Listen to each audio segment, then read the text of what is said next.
Hello aspirants, I am आभास माथुर। आज अपनी करंट अफेयर सीरीज का है पार्ट 35। आइए शुरू करते हैं आज के बड़े इंटरेस्टिंग टॉपिक्स। देखो, आज का पहला टॉपिक है कैस्पियन सी। कैस्पियन सी के अपन सबसे पहले देखेंगे लिटोरल कंट्रीज, फिर डिटेल में पढ़ेंगे कैस्पियन सी को। देखो, लिटोरल कंट्रीज का मतलब होता है वो देश जो कैस्पियन सी की बॉर्डर को टच करते हैं, कैस्पियन सी पे लगते हैं, उन्हें कहते हैं लिटोरल कंट्रीज। कैस्पियन सी के लिटोरल कंट्रीज याद करने का तो एक बहुत फेमस एक्रोनिम है तारिक। TARIK। देखो, इसमें टी से आता है तुर्कमेनिस्तान, ए से अजरबैजान, आर से रशिया, आई से ईरान, के से कजाकिस्तान। पांच देश लिटोरल कंट्रीज हैं कैस्पियन सी की। पांच देशों से लगता है कैस्पियन सी। वो पांच देश हैं तुर्कमेनिस्तान, अजरबैजान, रशिया, ईरान और कजाकिस्तान। देखो, कजाकिस्तान नॉर्थ में पड़ता है, नॉर्थ नॉर्थ ईस्ट में। वेस्ट साइड में, नॉर्थ वेस्ट में पड़ता है रशिया।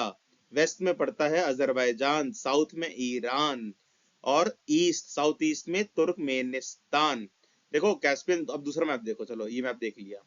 कैस्पियन सी पड़ता है दो कॉन्टिनेंट्स के बीच में। वो दो कॉन्टिनेंट्स कौन से हैं? एशिया और यूरोप। आपको मैप में दिख रहा होगा ब्लैक सी भी। तो कॉकेकस रीजन कहते हैं जो ब्लैक सी और कैस्पियन सी के बीच में आता है। कॉकेकस रीजन में तीन देश आते हैं, जॉर्जिया, अजरबैजान, अर्मेनिया और कुछ पार्ट रशिया का। माउंटेनियस रीजन है कॉकेकस, ये आपको पहले पार्ट्स में अपन बता चुके हैं। अब देखो, कैस्पियन सी की लिटोरल कंट्रीज है पांच। यूपीएससी ने पूछा है, यूपीएससी दोबारा भी पूछा है, यूपीएससी तीसरी बार भी पूछ सकता है, वरना फिर भी आपको बेसिक मैप तो याद होना चाहिए। देखो, कैस्पियन सी की लिटोरल कंट्रीज है पांच। पांच कंट्रीज बॉर्डर करती है कैस्पियन सी को। कैस्पियन सी रशिया, मतलब कैस्पियन सी एशिया और यूरोप के बीच में आता है। वो पांच कौन से देश हैं जो बॉर्डर करते हैं कैस्पियन सी को? तारिक से याद रखो, Tariq. Turkmenistan, Azerbaijan, Russia, Iran और कजाकिस्तान। अच्छे से मैप देख लो, कौन सा हिस्सा कहां पर है, ध्यान से देख लो। देखो, कैस्पियन सी में ना जो पानी है वो थोड़ा सॉल्टी वाटर है। पूरा सॉल्टी नहीं है, जितना बाकी ओशंस में सॉल्टी वाटर है ना, उतना सॉल्टी भी नहीं है, पर सॉल्टी वाटर है। सॉल्टी वाटर क्यों है कैस्पियन सी का? क्योंकि आपने हिस्ट्री में पढ़ा होगा, ज्योग्राफी में पढ़ा होगा कि एक तेथिस सी हुआ करता था। तो तेथिस सी एक एंशियंट टाइम्स में एक सी हुआ करता था, तेथिस सी। उसका ही रेमिनेंट है कैस्पियन सी, इसलिए यहाँ पे पानी सॉल्टी है। वरना आपको सोचो, कॉन्टिनेंट के बीच में एक बड़ी सी लेक है, उसका पानी सॉल्टी कैसे है? क्योंकि ये तेथिस सी का रेमिनेंट है। ये बहुत इंपॉर्टेंट पॉइंट है, कैस्पियन सी से यूपीएससी पूछ सकता है। तेथिस सी का रेमिनेंट है कैस्पियन सी, इसलिए यहाँ पे पानी सॉल्टी है। पर 1.2% ही सॉल्टी है, बाकी ओशंस का 3.5% तक सॉल्टी होता है। तो बाकी ओशन से तो कम सॉल्टी है, ठीक है। फिर ये क्या इसकी सैलिनिटी पूरे कैस्पियन सी में एक समान है? नहीं। जहां जहां पे बड़ी नदियां आके मिलती हैं वहां पर कैस्पियन सी का पानी कम सॉल्टी है, ठीक है।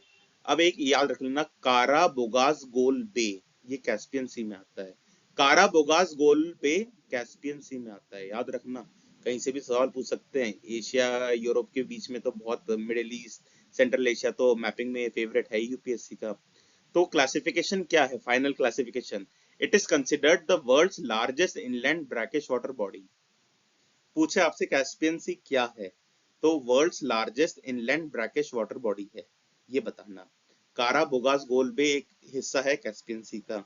वोल्गा नदी कैस्पियन सी में आके मिलती है। कैस्पियन सी रेमिनेंट है एंशिएंट टेथिस सी का, इसलिए ये सलाइन है। ये सारी बातें यूपीएससी पूछ सकता है, आपको पता होनी चाहिए। अब देख लो, कैस्पियन सी ना सब तरफ से सेम डेप्थ नहीं है, कहीं शैलो है, कहीं कम सैलाइन है, कहीं सैलिनिटी ज्यादा है, कहीं डीप है। तो जहाँ पे वोल्गा और यूराल नदियां आके मिलती है ना, उस रीजन में सैलिनिटी कम है, क्योंकि फ्रेश वाटर इनफ्लो ज्यादा है। ये कुछ नदियां हैं जो कैस्पियन सी में आके मिलती हैं। यूपीएससी नदियों से भी सवाल बनाता है, विश्व भर दुनिया भर की। तो आ सकता है कि कैस्पियन सी में कौन सी नदी आके मिलती है। सबसे पहले तो वोल्गा, ये सबसे बड़ी नदी है यूरोप की, यही आके मिलती है कैस्पियन सी में। काफी हद तक मैक्सिमम वाटर यही लाती है, फ्रेश वाटर कैस्पियन सी में। फिर एक उराल नदी है, ये थर्ड लॉन्गेस्ट रिवर है यूरोप की, ये भी कैस्पियन सी में आके मिलती है। ये नॉर्थ से फ्लोस फ्रॉम द नॉर्थ है। फिर एक टेरेक रिवर है, ये कॉकेकस रीजन से आके मिलती है कैस्पियन सी में। फिर एक कूरा रिवर है। फिर एक अट्रेक रिवर है, ये तुर्कमेनिस्तान से आती है। फिर एक सेफिड रुड रिवर है, ये ईरान से आती है। तो हर देशों से कुछ कुछ नदियां आती हैं। देखो, ईरान तो अभी वॉर है तो बहुत ज्यादा न्यूज में है। तो सफेद रोड रिवर ईरान में है, ये आप नोट कर लो, यूपीएससी सवाल पूछ सकता है। सफेद रोड रिवर ईरान में है, सफेद रोड रिवर ईरान में है। एक बार मैं जल्दी जल्दी बोल देता हूँ कौन सा देश, मतलब कौन सी रिवर्स आके बहती हैं, मिलती हैं कैस्पियन सी में। Volga river, Ural river, Terek river, Kura river, Atrek river, Sefid Rud river. अब आपका काम है कौन सी रिवर कहाँ से निकलती है, कहाँ जाती है, ये अपने नोट्स में होमवर्क है आपका, आप करें। अब देखो कैस्पियन सी के बारे में एक बार पढ़ लेते हैं। Caspian Sea, the Caspian Sea is bordered by 5 countries: Russia north west, Azerbaijan west, Iran south, Turkmenistan south east, Kazakhstan north east. As the world's largest inland body of water, it sits between Europe and Asia and is crucial for oil, gas, fishing, trade among these nations. देखो जो 5 देश है ना जिनके बीच में Caspian सी है, तो उनका जो ट्रेड होता है वो कैस्पियन सी के थ्रू ही होता है। यहाँ पे फिशिंग वगैरह भी बहुत करते हैं, भाई मछली कहाँ से लाएंगे, और ऑयल गैस के भी काफी सारे यहाँ पे स्पॉट्स हैं। The region is a critical energy hub containing 10% of the world's potential oil reserves. दुनिया भर का 10% पोटेंशियल ऑयल रिजर्व तो यहीं पर है। प्रोडक्शन देख लेते हैं, Caspian Sea region produces over 4.5 million barrels per day, बहुत सारा निकालता है, और फॉरेन इन्वेस्टमेंट भी बहुत सारा आता है। रिजर्व यहाँ पे बहुत सारा है, estimated at over 60 billion barrels of oil and 236 trillion cubic feet of natural gas. तो देखो नेचुरल गैस कितनी ज्यादा है। अब यहाँ पे जो ऑयल एंड गैस है, इसके जो डेवलपमेंट है, इसके चैलेंजेस क्या है, ये आपको पता होने चाहिए मेंस प्रोस्पेक्टिव के लिए। Operations are complicated by deep water, environmental sensitivities and complex geopolitical, legal and transportation issues. Transportation issue क्या है कि ये मेनलैंड सी से कनेक्टेड नहीं है, तो ट्रेन से, पाइपलाइन से ले जाना पड़ेगा, टैंकरों में ले जाना पड़ेगा, तो ट्रांसपोर्टेशन इशू है। जियोपॉलिटिकल, भैया लड़ाई होती रहती है इस रीजन में तो। फिर एनवायरमेंटल सेंसिटिव रीजंस भी हैं, ये तो काफी सारे इश्यूज हैं डेवलपमेंट के। ये देखो, ये मैंने देश लिखे हैं और उनके कुछ ऑयल और गैस फील्ड्स लिखे हैं। देखो इनमें कुछ समझाने का है नहीं, डायरेक्टली आपको याद रखना है। तो आप कैसे भी अपने दिमाग पे जोर डाल के याद रखो। जैसे टेनगिज कजाकिस्तान में है, ठीक है, टेनगिज कजाकिस्तान, टेनगिज कजाकिस्तान, टेनगिज कजाकिस्तान, टेनगिज कजाकिस्तान। 10 बार बोलोगे दिमाग में बैठ जाएगा। फोर्स करो अपने दिमाग को कि याद करे। प्रीलिम्स नजदीक आ रहा है, जोर डालो दिमाग पे कि याद करे, अपने आप को इतना मजबूत बनाओ कि आपका माइंड याद कर सके चीजें। इच्छा, अपनी इच्छा के विरुद्ध भी आपका माइंड काम कर सके, इतना ट्रेन करो अपने माइंड को, तभी आपका क्लियर होगा पेपर। अब आती है आईएनएस उदयगिरी। आईएनएस उदयगिरी ना एक फ्रिगेट है। आईएनएस उदयगिरी फ्रिगेट है। फ्रिगेट होता क्या है, देखो फ्रिगेट एक नेवी की शिप्स होती हैं। ये मीडियम साइज शिप्स होती हैं, कॉर्वेट और डिस्ट्रॉयर के बीच की। नेवी की अलग अलग टाइप्स की शिप्स होती हैं, कॉर्वेट होता है, फ्रिगेट होता है, डिस्ट्रॉयर होता है, एयरक्राफ्ट कैरियर होता है, ठीक है, अलग अलग टाइप्स की होती हैं नेवी की शिप्स। वो अपन एक डिफेंस से रिलेटेड वीडियो बनाएंगे लंबी 2-3 घंटे की, उसमें आपको प्रॉपर बता देंगे डिफेंस रिलेटेड टेक्नोलॉजीज के बारे में, चीजों के बारे में। ठीक है, देखो फ्रिगेट एक ऐसी मीडियम साइज शिप होती है। ये बहुत ही वर्सेटाइल होती है क्योंकि काफी सारे चीजें हैंडल कर सकती है। ये मिसाइल भी लॉन्च कर सकती है, ये एयर डिफेंस सिस्टम भी लेकर चल सकती है, ये बहुत फास्ट तैरती हैं, और ये किसी भी पोजीशन में आप यूज कर सकते हो, इन्हें कैसे भी यूज कर सकते हो। तो नेवी की स्ट्रेंथ में बहुत इंपॉर्टेंट रोल होता है फ्रिगेट्स का। अपना एक प्रोजेक्ट है, प्रोजेक्ट 17A, उसके तहत अपन फ्रिगेट्स बना रहे हैं। अपन फ्रिगेट्स बना रहे हैं प्रोजेक्ट 17A के तहत। ये जो आईएनएस उदयगिरी है ना, F-35 इसका मतलब जो साइंटिफिक, इनका जो टेक्निकल नेम है, वो Nilgiri class stealth guided missile frigate है। स्टेल्थ देखो पेपर में आता है आईएनएस उदयगिरी क्या है। INS Udaygiri stealth guided missile frigate है। क्या है? Stealth guided missile frigate. ये नीलगिरी क्लास की स्टेल्थ गाइडेड मिसाइल फ्रिगेट है। आपको नीलगिरी क्लास भी याद रखना है। ये आईएनएस उदयगिरी बनाई है Mazagon dock ship builders limited ने, ये मुंबई में है, भारत सरकार का ही है। Mazagon dock ship builders limited Mumbai में है। एक प्रोजेक्ट 17A है जिसमें अपन स्टेल्थ गाइडेड मिसाइल फ्रिगेट्स बना रहे हैं नीलगिरी क्लास की। उसमें ही आईएनएस उदयगिरी है, F-35 इसका टेक्निकल नेम है। ये काफी एडवांस टेक्नोलॉजी वाली होती है, इंडिजीनियस वॉरशिप है, भारत में ही बन रही है अपनी स्टेल्थ बढ़ाने के लिए, अपनी क्षमता बढ़ाने के लिए नेवी की। इसमें ब्रह्मोस मिसाइल भी है और बराक 8 एयर डिफेंस सिस्टम भी है। अब आप यहाँ से याद रखो, बराक 8 एयर डिफेंस सिस्टम भी है। यूपीएससी कहाँ से, एक बार रीड कर लेते फिर बताता हूँ यूपीएससी कहाँ से सवाल पूछ सकता है। INS Udaygiri. INS Udaygiri F-35 is a Nilgiri class stealth guided missile frigate built by Mazgaon Dock Shipbuilders Limited MDL Mumbai under Project 17A. It is a technology advanced indigenous warship designed for improved stealth and equipped with BrahMos missile and Barak 8 air defense systems. A frigate is a versatile, fast and maneuverable warship. देखो क्या है, सबसे पहले सवाल आ सकता है frigate क्या होती है, आपको बताना है। आईएनएस उदयगिरी क्या है? आईएनएस उदयगिरी नीलगिरी क्लास की स्टेल्थ गाइडेड मिसाइल फ्रिगेट है। प्रोजेक्ट 17 ए के तहत ये बनी है। प्रोजेक्ट 17 ए क्या है ये भी पूछ सकता है यूपीएससी।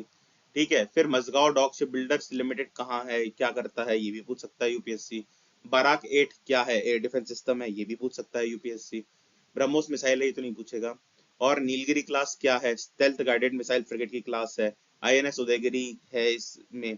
ठीक है, ये सवाल बन सकते हैं, पॉसिबल क्वेश्चंस हैं आईएनएस उदयगिरी से रिलेटेड और इस स्लाइड से रिलेटेड।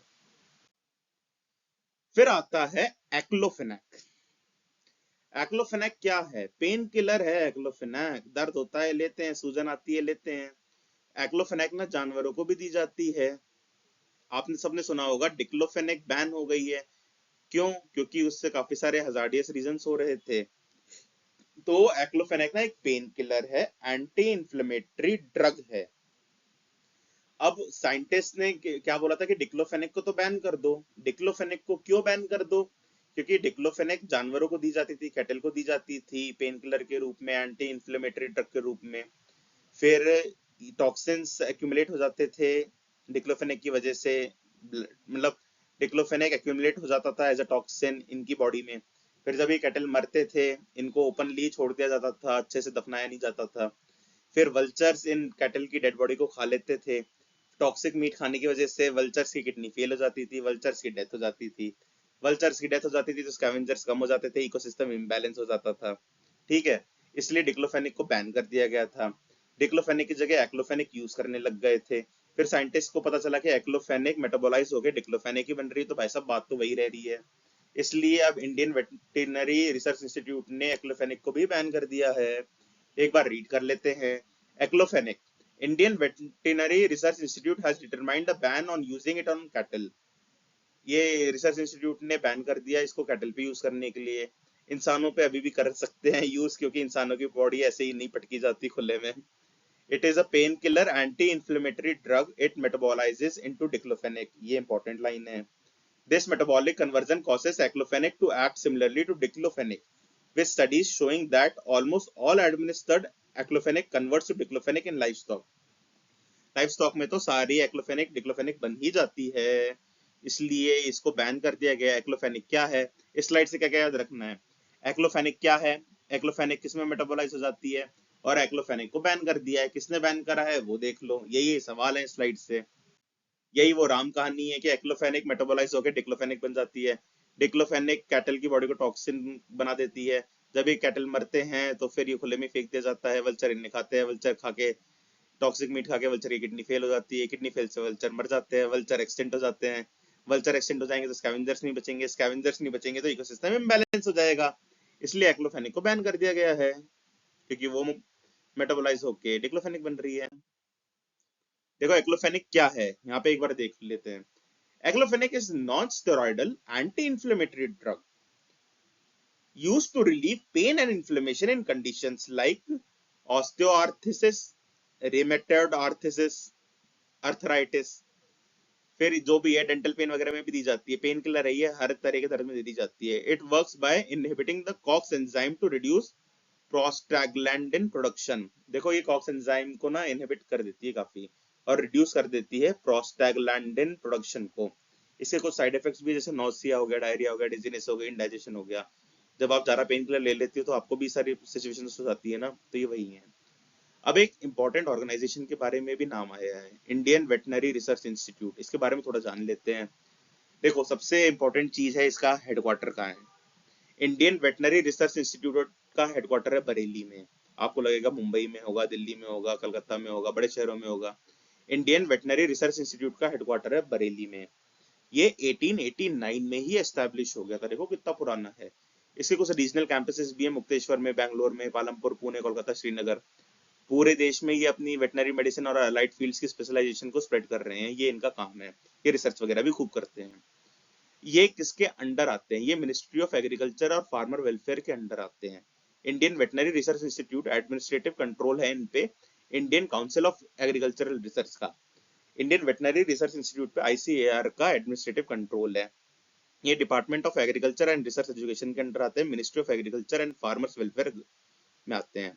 देखो मैं क्यों बता रहा हूँ मिनिस्ट्री, क्योंकि यूपीएससी ऑर्गेनाइजेशन का नाम दे देती है और मिनिस्ट्री का नाम दे देती है। लोग ट्रिक बोलते हैं कि यूपीएससी हमेशा मिनिस्ट्री का नाम गलत देती है, कभी सही दे दिया तो क्या करेंगे। रिस्क नहीं लेना ना अपने को अपनी जिंदगी से, इसलिए अच्छे से पढ़ लो। ठीक है, कब एस्टेब्लिश हुआ था और कहाँ है इसका हेडक्वार्टर, ये बहुत जरूरी है। अब आता है हसदेव फॉरेस्ट।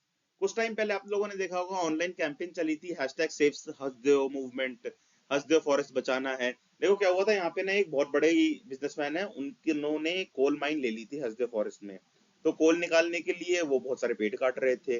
तो पेड़ काट रहे थे तो फिर इस रीजन को लंग्स ऑफ सेंट्रल इंडिया कहा जाता है, क्योंकि ये बहुत डेंस फॉरेस्ट है। तो ऑनलाइन कैंपेन चल रही थी, पर इन कैंपेन का कोई मतलब होता नहीं है। ठीक है, हसदेव फॉरेस्ट कौन से स्टेट में, सबसे पहला सवाल तो ये पूछ सकते हैं। हसदेव फॉरेस्ट छत्तीसगढ़ में है, हसदेव फॉरेस्ट छत्तीसगढ़ में है। ठीक है, यहाँ पे कुछ माइनिंग को लेकर इश्यू हुआ था इसलिए फेमस हो गया। इसे लंग्स ऑफ सेंट्रल इंडिया भी कहा जाता है।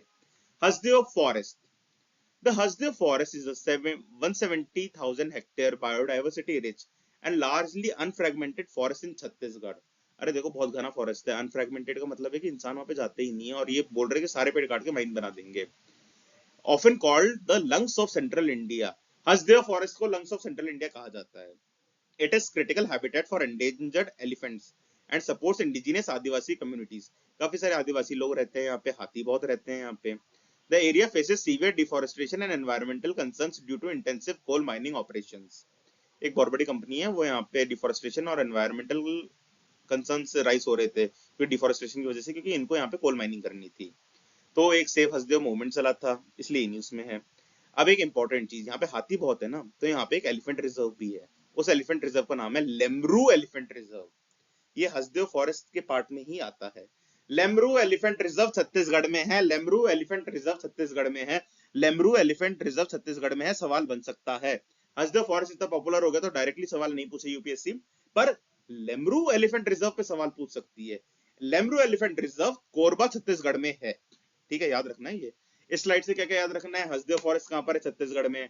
क्या इशू है, कोल माइनिंग के लिए डिफोरेस्टेशन होता है, ये इशू है। और लेमरू एलिफेंट रिजर्व छत्तीसगढ़ में आता है।